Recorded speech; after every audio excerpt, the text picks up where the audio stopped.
Boa tarde, a paz do Senhor. Vamos lá então, gente. Vamos para Ezequiel, capítulo 16. É um capítulo longo, é o mais longo desses que nós estamos agora nesses dias. Ele tem 63 versículos. E ele trata o seguinte: Deus mostrando o quanto Jerusalém o entristeceu.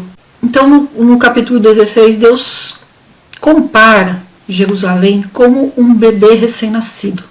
E ele fala: olha, você foi como um bebê, filha de um pai, morreu com uma mãe etéia. Fazendo o quê? Né? Por que Deus faz essa comparação? Para mostrar que Jerusalém era de origem terrena.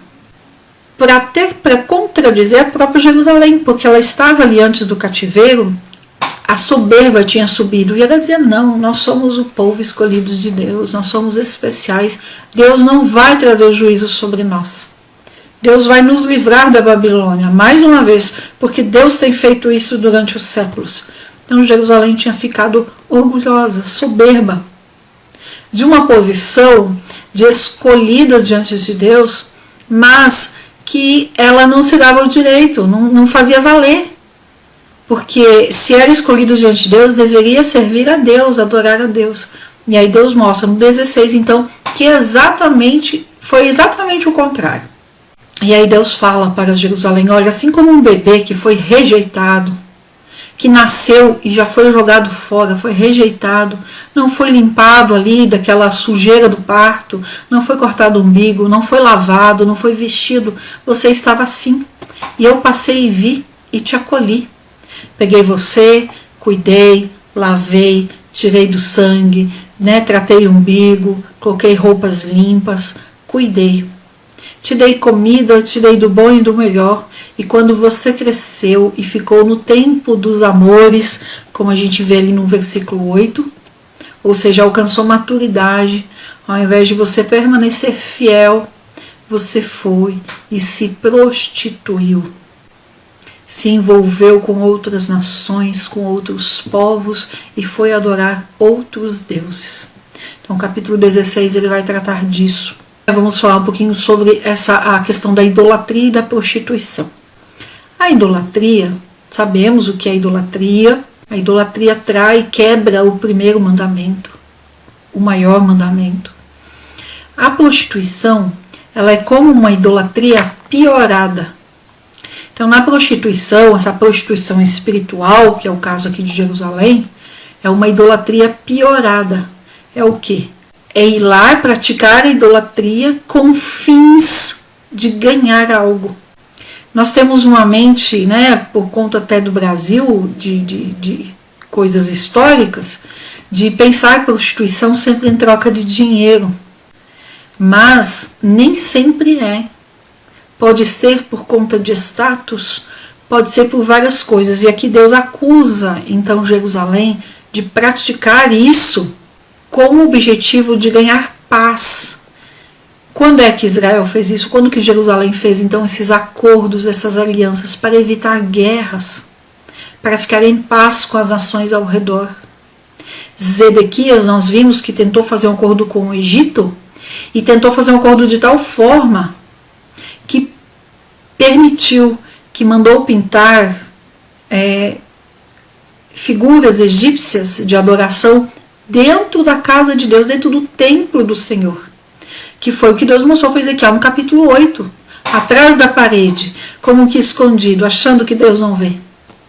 Então a prostituição de Jerusalém foi tanta. Então a prostituição espiritual, e aqui o 16 fala muito sobre isso, é exatamente essa idolatria com o objetivo de se dar bem, com o objetivo de receber algo em troca. Então eu dou a minha adoração em troca de algo. Então não é só uma idolatria querendo algo em troca. Que na idolatria em si envolve o coração, envolve o gostar, o amar, o ídolo, a idolatria e outras coisas. Na prostituição é toda essa idolatria, mas com o intuito de receber efetivamente algo de volta. E Deus então acusa isso de Jerusalém. Fala, fez acordos, fez aliança, E aí Deus fala, me traiu.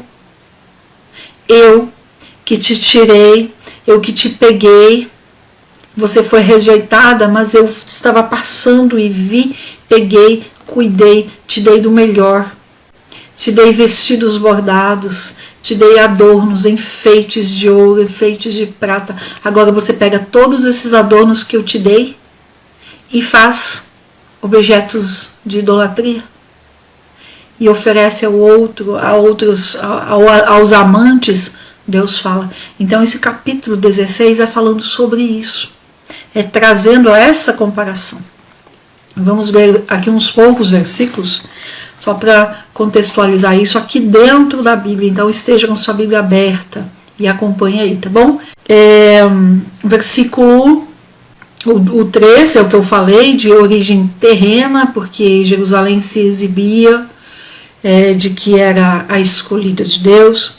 E aí no 6 fala assim, e passando eu por ti, vi-te manchada do teu próprio sangue, e disse, ainda que estás no teu sangue, vive. Sim, disse, ainda que está no teu sangue, vive. Eu te fiz multiplicar como o renovo do campo, e tu cresceste, e te tornaste grande, e alcançaste grande formosura. Os teus seios se avultaram, e o teu cabelo cresceu. Ou seja, ficou adulta. Mas estavas nua e descoberta. E passando eu por ti, eu te vi, e o teu tempo de amores chegou. Estendi a aba do meu manto sobre ti e cobri a tua nudez. Te fiz um juramento, fiz aliança contigo, e tu te tornaste minha. Então te lavei com água, sim, completamente te lavei do teu sangue, e te ungi com óleo, te vesti com roupas bordadas, versículo 10, e te calcei com pele de texugo, e te cingi com linho fino. Então olha só o versículo 9, quando fala, lavei-te com água, é a palavra do Senhor. Te ungi com óleo, Espírito Santo. Então Deus fala para Jerusalém, eu cuidei de você, eu fiz uma aliança contigo. Eu fiz uma aliança contigo. Versículo 11, te enfeitei com adornos, te pus pulseiras, te dei um colar, te pus uma joia na testa, brincos em tuas orelhas e uma coroa de glória na cabeça. E aí cada item desses tem uma simbologia, tem um símbolo.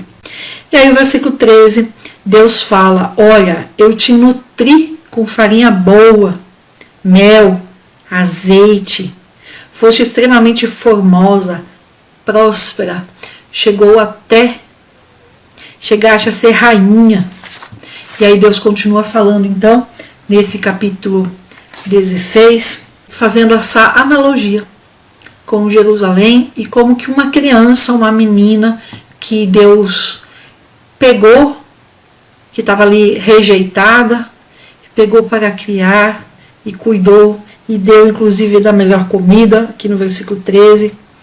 E aí no 14, a tua fama correu entre os gentios, por causa da tua beleza, porque era perfeita. E aí o detalhe, era perfeita por causa da minha glória, que eu tinha posto sobre ti. E essa parte, Jerusalém esqueceu. Por conta de pecado sobre pecado, ano após ano, século após século, Jerusalém esqueceu. Que ela só era bonita, que ela só era gloriosa, porque Deus tinha colocado uma coroa de glória, como está ali no versículo 12. E aí o que acontece? A partir então do versículo 15, nós vamos o quê? Ver o quê? Deus falando. Quando você alcançou maturidade, corpo pronto, corpo feito, bonita, perfeita, aí você vai e se prostitui.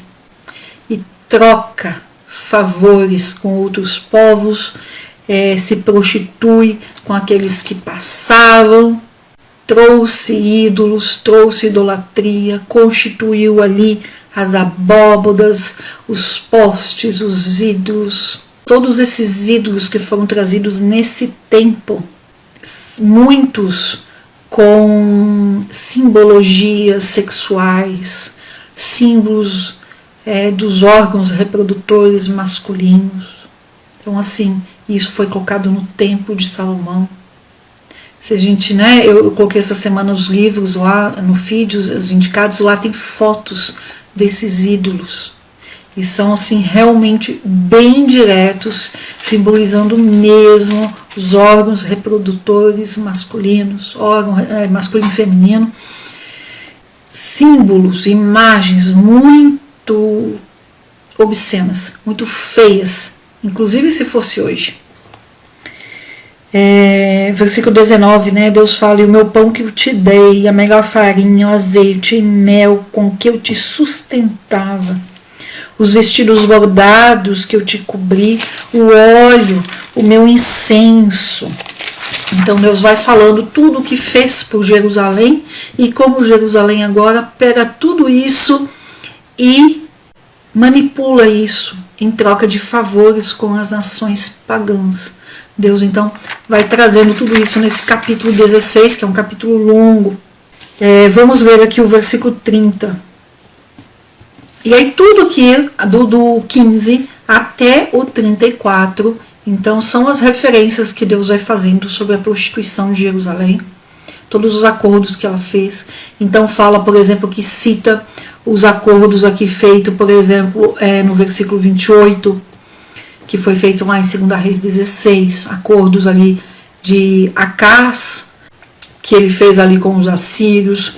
Traz aqui uma citação também de acordo feita com Acabe, no tempo que Josafá fez acordo com Acabe, que não deveria ter feito também.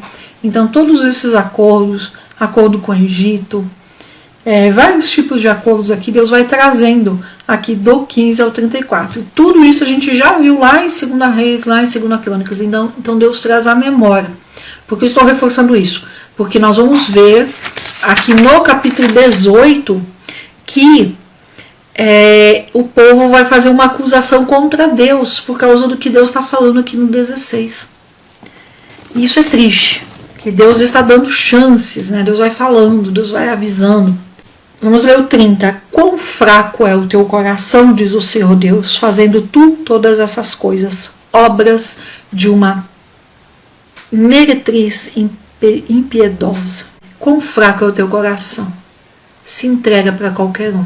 Faz o que qualquer um quer. É isso que Deus está falando aqui.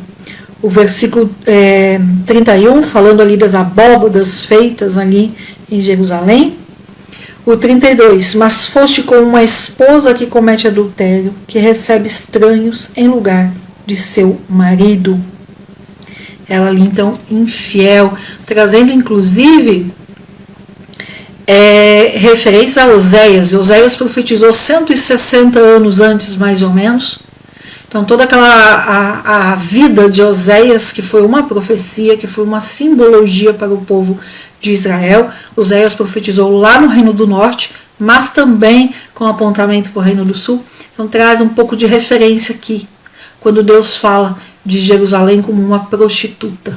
E isso era muito comum lá no Reino do Norte, principalmente lá depois que Acabe e Jezabel passaram pelo Reino do Norte. Mas isso acabou influenciando aqui no Reino do Sul.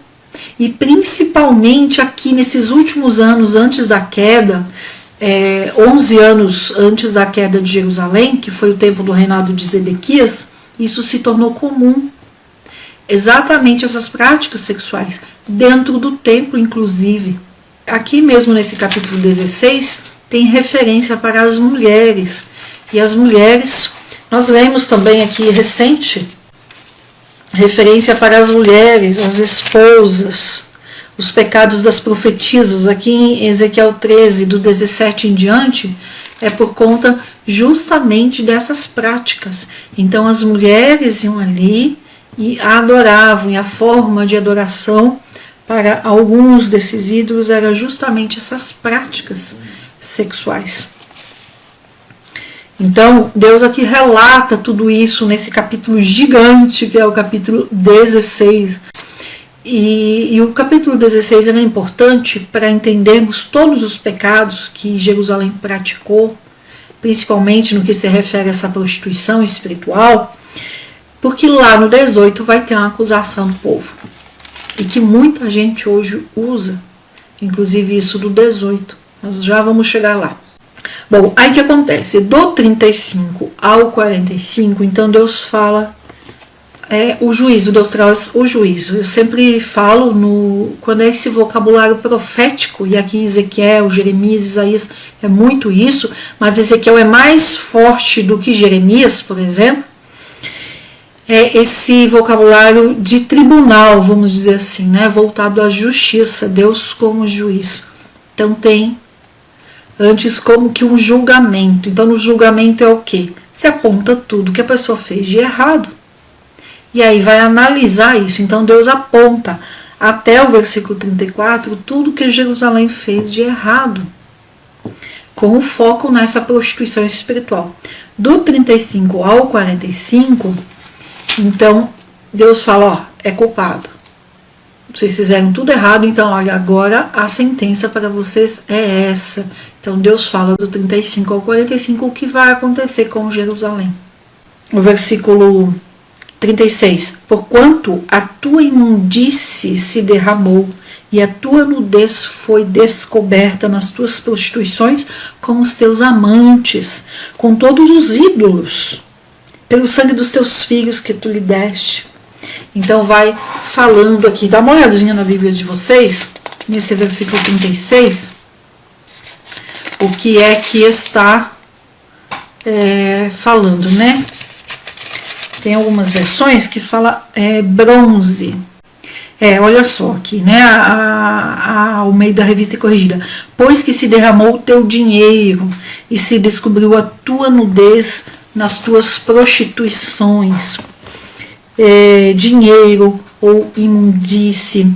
E a palavra aqui para essa imundície ou para o dinheiro, algumas versões pode estar escrito latão. É o quê? É um dinheiro sem muito valor, vamos dizer assim. É um dinheiro considerado um dinheiro mais sujo. Dinheiro de prostituição, tá? Dinheiro de corrupção. Não era um dinheiro considerado bom. Não era um dinheiro considerado bom. Versículo 37. Eis que ajuntarei a todos os teus amantes. Então Deus fala o que nesse juízo, nessa sentença. Os teus amantes com quem você fez acordo, com quem você negociou, eles virão contra você. Eu vou ajuntar. E eles virão contra você. E eles vão ver a tua nudez, ou seja, vão ver a tua vergonha. Vão ver que quando eu me retiro, não sobra nada, você não é nada. Porque Jerusalém estava soberba, estava orgulhosa. E Deus fala, você só é perfeita. Nós acabamos de ver aqui no versículo 14, você só é perfeita por causa da minha glória. Então, quando Deus retira a glória de Jerusalém, as nações veem que não era nada, que só era quem era porque tinha Deus. E isso, capítulo 16 trata disso, que sem a presença de Deus não há nada, não sobra nada, não tem nada de bom, não tem nada de bonito sem a presença de Deus. Esse é o grande aprendizado que nós temos aqui no capítulo 16. Sem a presença de Deus, sem a glória de Deus, não sobra nada, não tem nada. Nós ficamos como nus, descobertos. E aí o 42, o 43, Deus falando exatamente isso. Deus se retirando e as nações, os amantes, vendo Jerusalém como ela realmente é. E aí, no 45 fala, né? Tu és filha de tua mãe, que sentia nojo de seu marido e de seus filhos, e tu és irmã de tuas irmãs. Então é uma analogia, ainda falando de Israel, ali de Jerusalém, no meio das nações pagãs, como irmãs. Então Deus faz essa analogia, essa comparação com Samaria, por exemplo, sendo a irmã mais velha, que está aqui no versículo 46, Sodoma, a mais nova. Deus vai fazendo aqui essa comparação. Do 46 até o 58, nós vamos ver o que então? Deus falando dos pecados de Samaria e Sodoma, considerado a irmã mais velha, a irmã mais nova de Jerusalém. E o versículo 52, ele é terrível com Jerusalém. Olha o que fala. O 51. Samaria também não cometeu a metade de teus pecados, mas tu multiplicaste as tuas abominações mais do que elas, e justificaste as tuas irmãs com as abominações que fizeste. E tu também que julgaste as tuas irmãs, suporta a tua própria vergonha agora. Então Deus fala assim, olha Jerusalém, você se achava tanto que julgou as nações ao redor, falou mal dos pecados deles, mas você veio e praticou coisa pior, fez coisa pior do que aquilo que você julgou nas outras. Vamos lá para o 53. Então o 53, o 54 e o 55 é uma promessa de Deus de restauração para Samaria e Sodoma. Samaria foi destruída em 722 a.C., então 130 anos mais ou menos antes disso daqui. E aqui então vem essa promessa de Deus restaurando Samaria e também Sodoma. Esta promessa de restauração ainda não aconteceu. É evento escatológico, lá para quando Jesus vier a reinar. Então, do 53 ao 55 é promessa de restauração futura. Não aconteceu ainda nem parcial, nem nada. Hoje tem em Samaria, lá no Telegram, já coloquei um vídeo mostrando Samaria atual. É um vídeo lá do canal da Aline, com a Aline Israel, esqueci o nome do canal. E ela fez esse vídeo, ela foi lá conhecer o povo de Samaria, os samaritanos. Tem menos de 800 pessoas morando lá, mas eles têm essa promessa de restauração. Mas é evento escatológico. Aqui dos 56 em diante, falando ainda dos pecados de Judá, aí não só Jerusalém, mas toda Judá, dizendo que quebraram a aliança, que foi perversa com os que estavam ao redor, menosprezando, aquele sentido de orgulho. Então, quando está orgulhoso, quando está soberbo, despreza quem está ao redor, e aí Deus faz essa acusação para Jerusalém. E aí dos versículos 60 ao 63 é a promessa de restauração, então, para Jerusalém, para Judá, para o povo de Deus. E esta promessa, então, ela tem dois aspectos. Vamos ler aqui o versículo 60. Eu me lembrarei da minha aliança que fiz contigo nos dias da tua mocidade, e estabelecerei contigo uma aliança eterna. Então te lembrarás dos seus caminhos e terás vergonha quando receberes tuas irmãs mais velhas do que tu e tuas irmãs mais novas do que tu, pois tas darei por filhas, mas não pela sua aliança. E eu estabelecerei a minha aliança contigo, e saberás então que eu sou o Senhor, para que te lembres e te envergonhes e nunca abras a tua boca, por causa da tua vergonha, quando eu me reconciliar contigo de tudo quanto fizeste. Então, que Deus maravilhoso. Pegou, cuidou, deu do melhor, deu roupas limpas, vestes novas, vestes bordadas, deu ali enfeites de prata, colar, pulseira, cuidou. Jerusalém foi e se prostituiu, fez de tudo, todo tipo de acordo, todo tipo de idolatria. E aí Deus fala, ajunta os teus amantes para ir contra ti. Então Deus trata com Jerusalém, com Judá, e depois Deus fala, depois de tudo, olha, eu fiz uma aliança com você. Sabe o que significa isso? Que Deus é fiel. Deus é fiel à aliança que Ele faz. Deus é fiel. Ele cumpre. Pode passar o tempo que for. E essa promessa do 60 ao 63, ela já se cumpriu de forma parcial. Ou melhor, ela está se cumprindo de forma parcial. Quando o povo hebreu volta do cativeiro da Babilônia, 70 anos, não é 70 anos depois, né? Aqui já não é 70 anos depois, aqui já é cerca de 50 anos depois dessa profecia. O povo volta do cativeiro e reconstrói Jerusalém, começam a se cumprir essa restauração. Então, no ano 536 a.C., o povo volta e essa promessa de restauração começa a se cumprir. E está até hoje. Não se cumpriu ainda. Vai se cumprir quando? Quando Jesus vier reinar. Aí se cumpre de forma plena.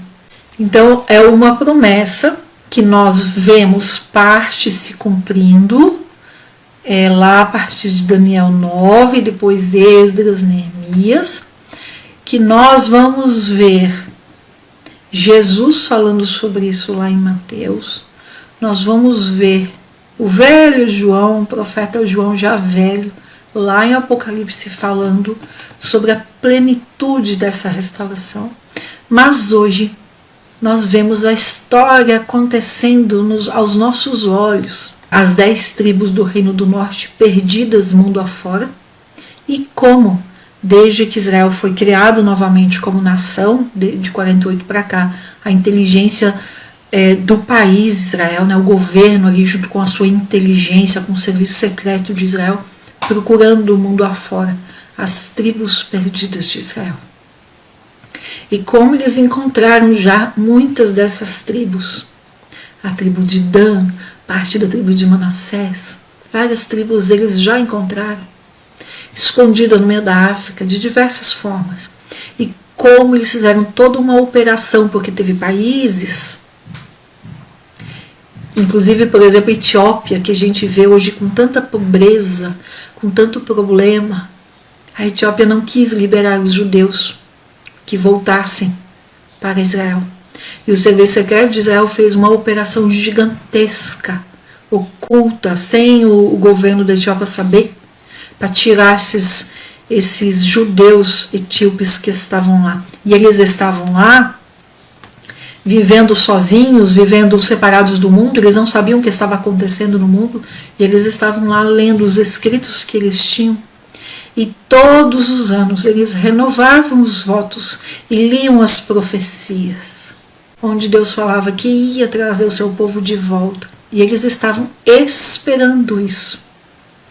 E aí nas décadas de 60, 70, 80, Israel então faz uma operação gigantesca, várias operações na verdade, para tirar esse povo, e eles tiveram que viajar clandestinos. E até hoje são os voos mais lotados de toda a história, ainda não teve nenhum voo que superou isso. E eles foram, viajaram de volta. E quando eles chegam em Israel, eles beijam a terra de Israel. Eles descem do avião, porque ano após ano, por 2.700 anos, eles esperaram as profecias se cumprirem. E hoje a promessa para nós é diferente. Mas a gente sabe que conforme essas profecias vão se cumprindo, parcialmente, ano a ano, sabe o que a gente sabe? A gente sabe que está chegando o dia da nossa promessa. Eu me emociono quando eu lembro de lá, de Israel, buscando pelo mundo as tribos perdidas e levando para Jerusalém. E eu coloquei lá também uma tribo que foi, agora em 2020, enquanto aqui no Brasil a gente estava aqui nesse movimento de pandemia, o mundo inteiro, na verdade, pandemia e política e crise, um monte de problema, enquanto isso o serviço de Israel, o governo de Israel trabalhando, fazendo, buscando, e aí em dezembro, mais gente volta para Israel, outras tribos voltam, e eles continuam procurando.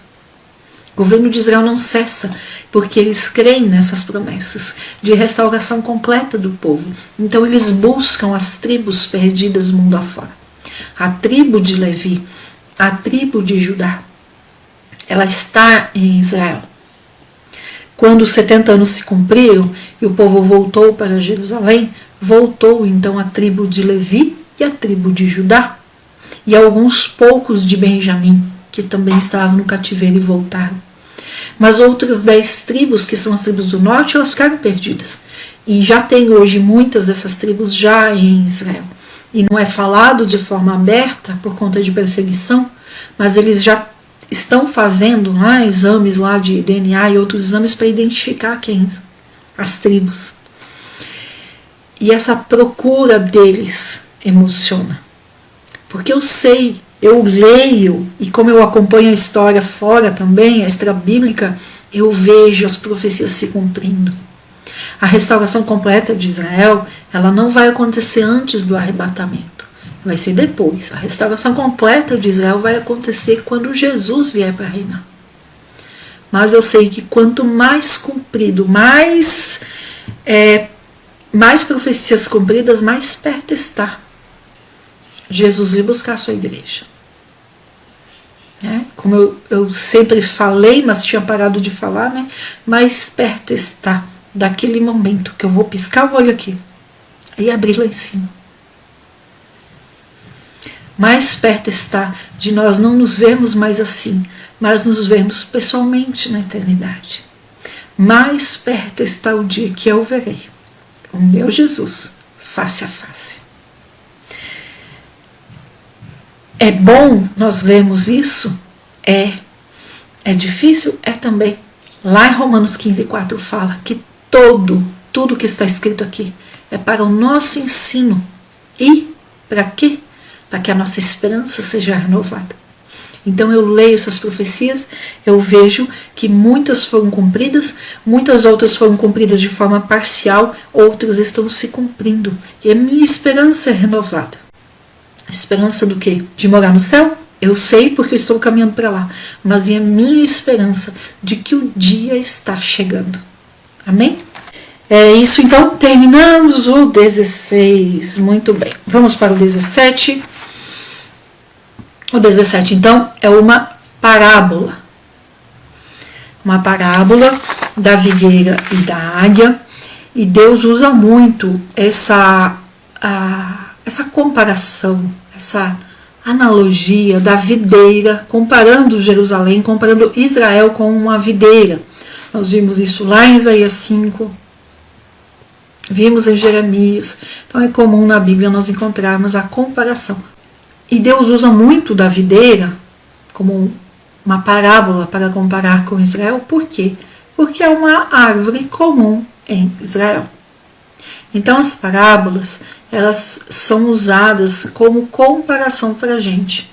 Por isso que algumas parábolas de Jesus, por exemplo, a gente tem um pouquinho mais de dificuldade de entender. Por quê? Porque a parábola que ele deu, o exemplo que ele deu, a comparação, é algo de lá de Israel. Então a gente precisa entrar um pouquinho na história ou na cultura para entender melhor essas parábolas. E é o que acontece aqui. O 2, Filho do homem propõe um enigma e profere uma parábola para com a casa de Israel. O mais importante de Ezequiel, falei no início da live, é ler. Se não entendeu, continue lendo. Em algum momento, ou o próprio livro vai explicar, ou em outro livro nós vamos encontrar uma explicação. Então, o que acontece aqui no 17? Do 1 até o 10 tem a parábola. E do 11 em diante tem a explicação da parábola. Vamos ver? O 3. E diz, assim diz o Senhor Deus, uma grande águia, com grandes asas de penas compridas, com muitas penas e de várias cores, veio até o Líbano e tomou o mais alto ramo de um cedro. No dia que o exército babilônico entrou em Jerusalém, o que a história extrabíblica conta? E quando eu falo de história extrabíblica, é o livro de Flávio Joséfo, tá? A história dos Hebreus, é lá. Ele é o mais completo, é o mais fidedigno para falar da história dos Hebreus. É o livro mais caro também, é um livro caro, mas é o melhor, tá? De história extrabíblica. É um livro chato de ler também. Já teve gente que comprou e depois vai reclamar comigo, Janaína, você me indicou um livro muito chato. É um livro chato, é um livro de história antiga. Então não vai ser um livro que flui normalmente.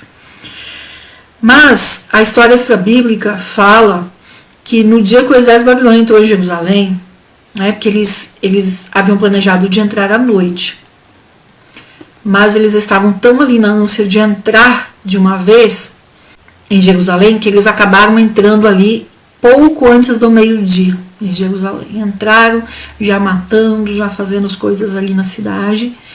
E no entardecer, no início da noite, eles se conduziram, se encaminharam para o templo de Jerusalém. E na entrada do templo, eles colocaram ali então um símbolo, que é uma águia. A águia era o símbolo usado por Nabucodonosor. E aí foi colocada essa águia ali no templo, enquanto eles faziam a tomada de Jerusalém. Eles destruíram o templo de Salomão e o palácio do rei à noite, durante a noite. Durante a noite eles colocaram fogo e destruíram. No amanhecer, eles quebraram tudo que eles encontraram de ouro, de bronze, saquearam e levaram embora. Então, só por curiosidade, porque aí quando a gente lê aqui no 17 sobre a águia, é simbolizando Nabucodonosor. Ela arrancou a ponta mais alta dos seus ramos e a levou para uma terra de mercancia. Ela a pôs na cidade de mercadores. Tomou também da semente da terra e a lançou num campo fértil, tomando-a e colocou junto às muitas águas. Então a águia fez isso. E brotou e tornou-se numa videira muito larga, de pouca altura, cujos galhos viraram-se em direção a ela, porque as suas raízes estavam debaixo. Versículo 6. Versículo 7. E houve mais uma grande águia, de grandes asas e muitas penas, e eis que esta videira lançou as suas raízes em direção a ela, e estendeu os seus galhos em direção a ela, desde as covas do seu plantio, para que a regasse. Essa segunda águia era então o Egito. Era o Império Assírio que estava no poder quando o Reino do Norte foi desfeito. Então o Império Assírio entrou lá no Reino do Norte, destruiu Samaria, levou o povo cativo. Inclusive o rei Oséias, que foi o último rei lá do Reino do Norte. Aí o Egito fez acordo, fez aliança com várias outras nações para tentar derrubar a Assíria. E nisso o Império Babilônico ficou forte, se fortaleceu. Então a Babilônia com o Egito destruíram a Assíria. Entraram lá em Nínive em 612 e destruíram Nínive, que é a profecia de Naum se cumprindo. E aí, depois de destruírem Nínive juntos, Babilônia sentiu que era poderosa o suficiente para não fazer mais acordo com ninguém e desfez os acordos, não continuou junto com o Egito. Mas em determinado momento o Egito tenta de novo fazer algum acordo com a Babilônia. Então tudo isso está como fundo de história aqui nesse capítulo 17. De praxe, gente, né? Não precisa se preocupar que tem que saber essas coisas para entender. Não precisa, tá bom? Só estou citando aqui para a gente contextualizar um pouquinho. Vamos lá. Aí o versículo 9. Diz assim diz o seu Deus, ela prosperará? Ou seja, a videira vai prosperar? Não. Não arrancará ele as suas raízes e não cortará o seu fruto para que se seque? E deverá secar todas as folhas de seus renovos, e sem grande força ou muita gente será arrancada pelas suas raízes. Zedequias, essa videira aqui que faz então esses galhos e essas raízes em direção ao Egito, essas raízes que vão em direção, é o Zedequias, é o último rei do Reino do Sul, ali em Judá. E aí Deus fala, vai conseguir fazer? Não vai. Não vai prosperar. O próprio Egito vai cortar relações com Judá. Aí o versículo 12. Diz agora para a casa rebelde, não sabeis vós o que essas coisas significam? Ou seja, a partir, então até o 10 é a parábola, a partir do 11 em diante é a explicação. Diz agora para a casa rebelde, não sabeis vós o que essas coisas significam? Eis que o rei da Babilônia veio a Jerusalém e tomou o seu rei e os seus príncipes e levou-os consigo para a Babilônia, que foi o rei Joaquim, o primeiro rei que foi levado cativo. E foi a primeira turma de judeus que foram levados cativos. Nessa primeira turma foi o próprio Ezequiel, foi Daniel, os seus amigos. Versículo 13. E tomou um da linhagem real e fez uma aliança com ele, e o fez jurar, e também tomou os poderosos da terra. Esse, no 13 aqui, já é o Zedequias. Teve uma aliança no início, para que o reino ficasse humilhado e não se levantasse, para que, mantendo a sua aliança, pudesse subsistir. Mas contra ele se rebelou, enviando os seus embaixadores ao Egito, para que lhe mandassem cavalos e muita gente. Porventura prosperará ou escapará aquele que faz tais coisas? Então o que acontece? O Zedequias, ele tentou fazer aliança com os egípcios para tentar se fortalecer contra a Babilônia. Esse era o objetivo de Zedequias. Nós vimos isso lá no finalzinho de 2 Reis. Versículo 16. Assim como eu vivo, diz o Senhor, que no lugar onde o rei que o fez reinar habita, cuja aliança quebrou e cujo juramento desprezou, sim, com ele no meio de Babilônia certamente morrerá. E aí falando de Zedequias, então lá no meio de Babilônia. Lá ele morreu, ele foi levado cativo, cego, com os dois olhos furados, e morreu lá na Babilônia. E aí o 17, e Faraó, nem com seu exército poderoso, nem com uma companhia numerosa, fará coisa alguma com ele em guerra, construindo tranqueiras e edificando baluartes, para destruir muitas vidas. Vamos aqui para o versículo 20. E estenderei a minha rede sobre ele, e ficará preso na minha armadilha, e eu o levarei a Babilônia, e ali entrarei em juízo com ele, pela transgressão que praticou contra mim. E todos os seus fugitivos, com todas as suas tropas, cairão à espada, e todos que restarem serão espalhados em todas as direções, e sabereis que eu sou o Senhor. Nós vimos isso lá em Jeremias 39, no dia que a Babilônia entrou em Jerusalém, Zedequias fez uma brecha ali, fugiu em direção a Jericó, e muitos do exército, ao invés de ficar na cidade e defender os judeus, o exército judeu mesmo, foram junto com o rei, tentaram fugir também. E aí foi uma carnificina, teve muita morte. Nós vimos, o livro de Lamentações conta isso, conta Jeremias andando pela cidade e vendo os montões de corpos mortos. Então tudo isso aconteceu. Aqui Ezequiel está profetizando cerca de 4 anos antes da queda de Jerusalém. Nós já adiantamos, nós vimos já a queda lá em Jeremias 39. Vimos o pós-queda, o dia seguinte, com Jeremias em Lamentações. Nós vimos o que aconteceu. Bom, aí, os versículos 22, 23 e 24, que é o finalzinho aqui do capítulo 17, não é para agora. Então, é restauração do reino davídico, é promessa, é evento escatológico, vai acontecer quando Jesus vier reinar.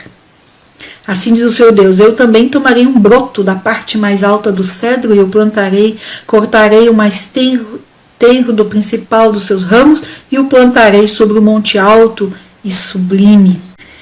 No monte alto de Israel o plantarei e produzirá ramos e dará fruto e se tornará um cedro excelente. Debaixo dele habitarão aves de toda plumagem, à sombra dos ramos elas habitarão. Então aqui fala já do reino do Messias. E todas as árvores do campo saberão que eu sou o Senhor. Abati a árvore alta, exaltei a árvore baixa, sequei completamente a árvore verde e fiz a árvore seca reverdecer. Eu sou o Senhor. Eu disse e o fiz. Mais uma vez aqui, Deus então afirmando que ele fala e ele cumpre. É promessa futura. Isso ainda vai acontecer. Amém? Deus abençoe e fiquem com Deus.